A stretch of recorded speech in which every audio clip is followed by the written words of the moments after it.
নমস্কাৰ বন্ধু বান্ধৱীসকল স্বাগতম জনাইছোঁ job education YouTube channel to জবলৈ। বন্ধু বান্ধৱীসকল টু জব চেনেলৰ জৰিয়তে মই অসম তথা ভাৰতবৰ্ষৰ বিভিন্ন চৰকাৰী বেচৰকাৰী চাকৰি বিজ্ঞাপন লগতে আপোনালোকৰ শিক্ষামূলক যিকোনো ধৰণৰ নটিফিকেশ্যন লৈ আপোনালোকৰ ওচৰলৈ আহোঁ। আজিও এটা বিশেষ নটিফিকেশ্যন লৈ আপোনালোকৰ ওচৰলৈ আহিছোঁ। আপোনালোকে নিশ্চয় থাম্বনেইলটো দেখি জানিব পাৰিছে যে জিএনএম যিটো নাৰ্ছৰ এন্ট্ৰেন্স এক্সাম হ'ব তাৰ কাৰণে নটিফিকেশ্যন আহিছে ইয়াৰ অনলাইন আবেদন কৰিবৰ কাৰণে। ইয়াৰ কাৰণে আপোনালোকে নিশ্চয় জানে যে হাই ছেকেণ্ডাৰী পাছ সকলো ছোৱালীয়ে ইয়াৰ কাৰণে আবেদন কৰিব পাৰিব। গতিকে ইয়াত কিমান হ'লে বা কিমান শিক্ষা হ'লে আপোনালোকে আবেদন কৰিব পাৰিব আৰু কেনেধৰণে আপোনালোকে আবেদন কৰিব, আবেদন মাচুল কিমান দিব লাগিব ইত্যাদি সকলো ধৰণৰ কথা আজি মই এই ভিডিঅ'ৰ জৰিয়তে আপোনালোকৰ লগত আলোচনা কৰিম। বন্ধু বান্ধৱীসকল আপোনালোক যদি মোৰ চেনেলত প্ৰথমবাৰলৈ আহিছে তেনেহ'লে চেনেলটো ছাবস্ক্ৰাইব কৰি কাষতে থকা অল নটিফিকেশ্যনটো অন কৰি দিব। আৰু বন্ধু বান্ধৱীসকল আপোনালোকে যদি মোৰ ভিডিঅ'টো ভাল পায় তেনেহ'লে লাইক কমেণ্ট শ্বেয়াৰ কৰিবলৈ নেপাহৰিব। আহক আমি আজিৰ ভিডিঅ'টো আৰম্ভ কৰোঁ। নমস্কাৰ বন্ধু বান্ধৱীসকল, আপোনালোকে যিটো নটিফিকেশ্যন আহিছে এই নটিফিকেশ্যনটো চাওক। এইটো এডুকেশ্যনেল নটিচটো আপোনালোকৰ ইয়াতে 8 মে' 2025 তাৰিখে প্ৰকাশ কৰিছিল। এই নটিফিকেশ্যনটো আহিছে Srimanta Sankardev university of health ছায়েন্সৰ ফালৰ পৰা। যিহেতু জিএনএম নাৰ্ছ হওক, বিএছচি নাৰ্ছিং হওক বা এএনএম হওক, এই নাৰ্ছিঙৰ কোৰ্চখিনি শ্ৰীমন্ত শংকৰদেৱ ইউনিভাৰ্চিটিয়ে কণ্ডাক্ট কৰে। গতিকে আপোনালোকে ইয়াৰ নটিফিকেশ্যনবিলাক ইয়াতে পাব আৰু ইয়াৰ যিটো অফিচিয়েল ৱেবছাইট আছে আপোনালোকে তাতে গ'লেও পাব এই নটিফিকেশ্যনটো। এইকেইদিন অনলাইন যিহেতু চলি আছে গতিকে ছাইটটো কিছু বিজি আছে। তাৰ উপৰিও মই আপোনালোকক কিছুমান বস্তু ইয়াতে টিকবিলাক দেখাই দিম, আপোনালোকে কেনেধৰণে ইয়াত আবেদনবিলাক কৰিব পাৰিব।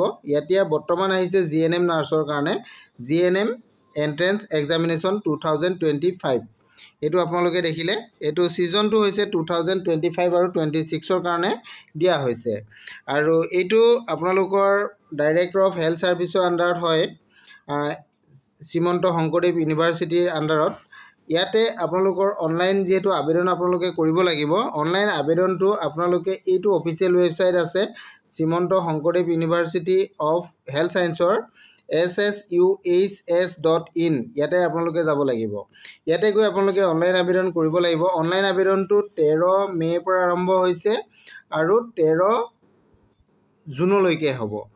13 জুনলৈকে আপোনালোকৰ অনলাইন আবেদন হ'ব। গতিকে আপোনালোকে 13 মে'ৰ পৰা 13 জুনৰ ভিতৰত অনলাইন আবেদনটো আপোনালোকে কৰিব লাগিব। আৰু আপোনালোকৰ 13 জুলাইত ইয়াৰ এণ্ট্ৰেন্স টেষ্টটো হ'ব। এইটো কথা ইয়াতে উল্লেখ আছে, আপোনালোকে চাব পাৰিব। 13 জুলাই 2025 ছানডে সেইদিনা আপোনালোকৰ ইয়াতে এণ্ট্ৰেন্সটো হ'ব, ইয়াতে উল্লেখ কৰা আছে। এইটো আপোনালোকে নিশ্চয় বুজি পালে। আৰু ইয়াৰ কাৰণে আপোনালোকে এডমিট কাৰ্ডো ইয়াৰে যিহেতু Srimanta Sankardev university of health ছায়েন্সৰ অফিচিয়েল ৱেবছাইটত আপোনালোকৰ উপলব্ধ হ'ব।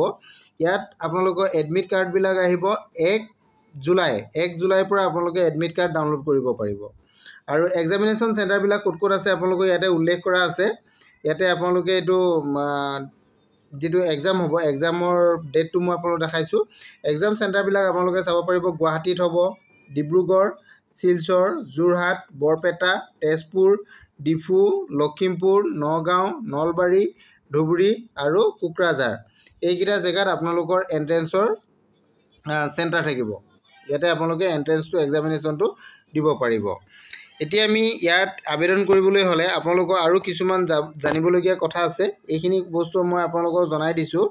এণ্ট্ৰেন্সটো আপোনালোকৰ হ'ব যিহেতু 13 জুলাইত আপোনালোকৰ এণ্ট্ৰেন্স হ'ব ছানডে দিনা 11 বজাৰ পৰা 1 বজাৰ ভিতৰত আপোনালোকৰ এক্সামটো হ'ব। এক্সামিনেশ্যন চেণ্টাৰটো আপোনালোকে নিজে ছিলেক্ট কৰি ল'ব ইয়াতে।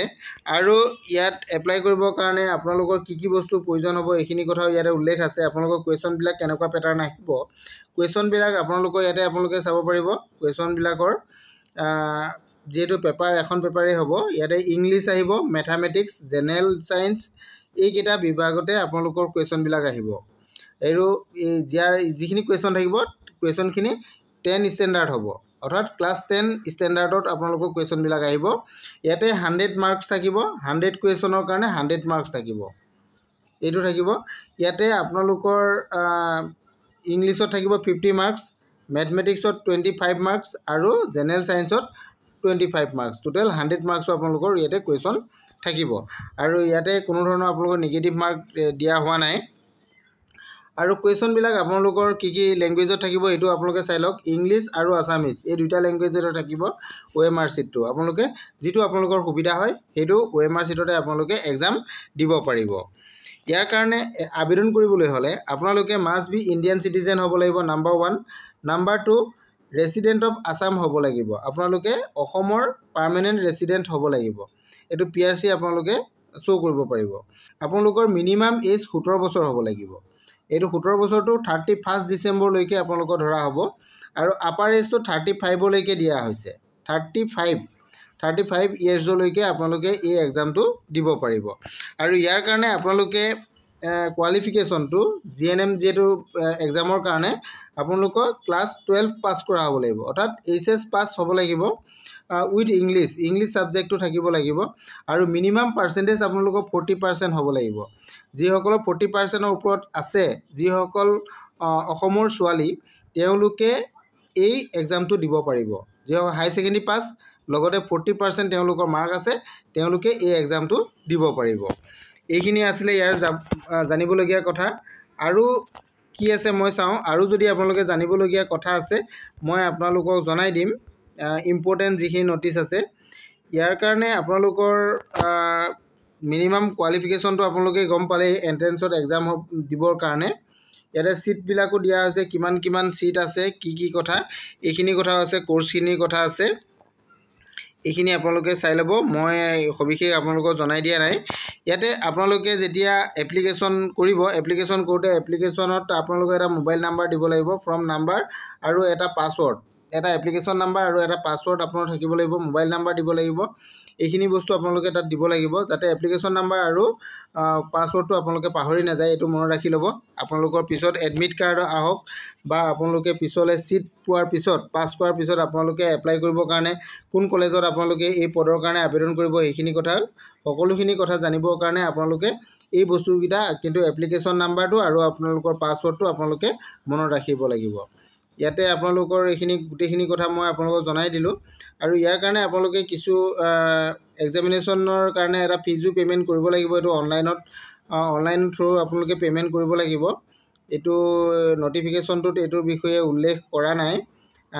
যদি পিছত আপোনালোকৰ ইয়াৰ বিষয়ে নটিফিকেশন আহে মই নটিফিকেশনত পুনৰ নটিফিকেশন আহিলে মই আপোনালোকক জনাই দিবলৈ চেষ্টা কৰিম আজি এই নটিফিকেশনটোত এইখিনি কথাই আছে মই গুটেখিনি আপোনালোকক জনাই দিলো আপোনালোকৰ সুবিধা অনুযায়ী নিজৰ যিবিলাক ষ্টেট ডিস্ট্ৰিক্ট আছে এই ডিস্ট্ৰিক্টত আপোনালোকে ইয়াৰ কাৰণে এক্সামিনেশন সেন্টাৰ দিয়া আছে এক্সামিনেশন সেন্টাৰখিনি মই আপোনালোকক কৈছো যে গুৱাহাটী ডিব্ৰুগড় শিলচৰ যোৰহাট বৰপেটা তেজপুৰ ডিফু লখিমপুৰ নগাঁও নলবাৰী ধুবুৰী কোকৰাঝাৰত আপোনালোকৰ সেন্টাৰ আছে আপোনালোকে এই সেন্টাৰবিলাকত ইয়াৰ কাৰণে এক্সামৰ কাৰণে আপোনালোকে এক্সামিনেশন সেন্টাৰ সিলেক্ট কৰিব পাৰিব আৰু সবিশেষ যদি কিবা জানিব বিচাৰে তেনেহলে আপোনালোকে ইয়াৰ অফিচিয়েল ৱেবসাইটটো মই আপোনালোকক আগত জনাইছোই আকৌ এবাৰ পুনৰ দেখাই দিছো www.ssuhs.in